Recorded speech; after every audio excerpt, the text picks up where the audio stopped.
BJP అంటే భారతదేశం ఇష్టపడే పార్టీ అన్నారు ప్రధాని నరేంద్ర మోదీ. 140 కోట్ల మంది భారతీయుల కలలను సాకారం చేసిన పార్టీ అంటూ ప్రశంసలు కురిపించారు. ఉత్తరప్రదేశ్లోని సహరన్పూర్లో జరిగిన ఎన్నికల ర్యాలీలో ఆయన పాల్గొన్నారు. భారతీయ జనతా పార్టీ 44వ ఆవిర్భావ దినోత్సవం సందర్భంగా శుభాకాంక్షలు తెలిపారు మోదీ. నేషన్ ఫస్ట్ బీజేపీ నినాదం కాదు, విధానమన్న ప్రధాని మోదీ అదే తమను దేశ ప్రజల మన్ననలు గెలిచేలా చేసిందన్నారు. भाजपा ने लोगों का भरोसा जीता है, भाजपा ने लोगों का दिल जीता है। और इसका कारण क्या है? इसका सबसे बड़ा कारण है कि भाजपा राजनीति नहीं, राष्ट्र नीति पर चलती है।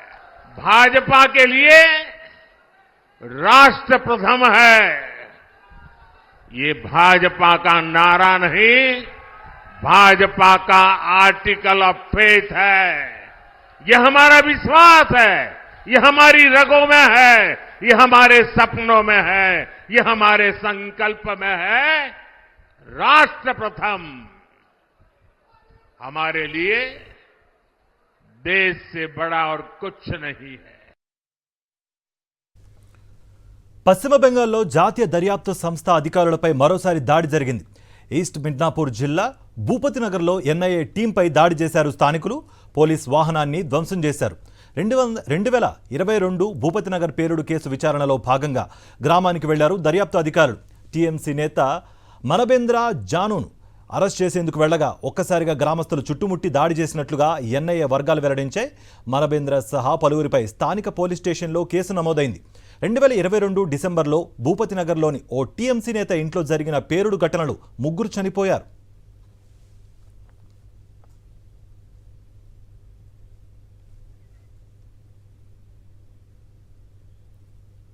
మధ్యప్రదేశ్లోని ఖజురాహోలో సమాజ్వాదీ పార్టీకి ఎదురుదెబ్బ తగిలింది. ఇక్కడ నుంచి పోటీ చేస్తున్న ఎస్పీ లోక్సభ అభ్యర్థి మీరా యాదవ్ నామినేషన్ తిరస్కరణకు గురైంది. నామినేషన్లోని ఓ ఫేజ్పై అభ్యర్థి సంతకం లేకపోవడంతో పాత ఓటర్ లిస్టును జత చేసిన కారణంగా ఈ నిర్ణయం తీసుకున్నట్లుగా రిటర్నింగ్ అధికారి ఖజురాహో జిల్లా కలెక్టర్ సురేష్ కుమార్ వెల్లడించారు. ఇండియా కూటమిని దెబ్బతీసేందుకు ఇది బీజేపీ చేసిన కుట్ర అని ఆరోపించారు. మీరా యాదవ్ భర్త దీప్ నారాయణ్ యాదవ్ స్క్రూటినీ సమయంలో ఈ లోపాల గురించి తమకు ఎందుకు సమాచారం ఇవ్వలేదని ప్రశ్నించారు. మధ్యప్రదేశ్లో సమాజ్వాదీ పార్టీ పోటీ చేస్తున్న ఏకైక స్థానం ఖజురాహో.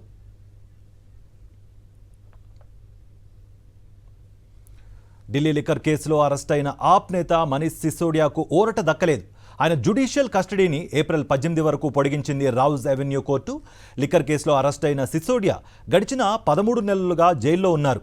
రిమాండ్ గడువు ముగియడంతో ఆయన్ను కోర్టులో హాజరుపరిచారు అధికారులు. కాగా సిసోడియా బెయిల్ పిటిషన్పై కోర్టు విచారణ చేపట్టింది. విచారణ ఆలస్యం కావడానికి నిందితులే కారణమని ఈ సందర్భంగా కోర్టుకు తెలిపింది ఈడీ.